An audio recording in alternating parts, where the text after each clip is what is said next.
art is entitled Shape of My Heart. So I decided to do an art that the subject is a bird.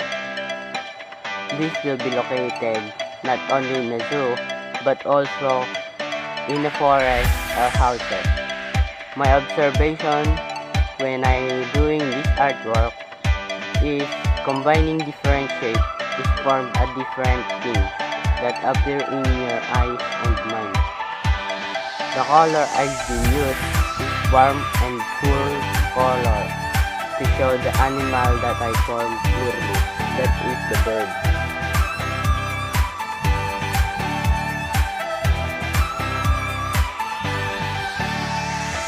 And I observed that in applying color is you need to imagine what is the true color of the animal and apply into the art.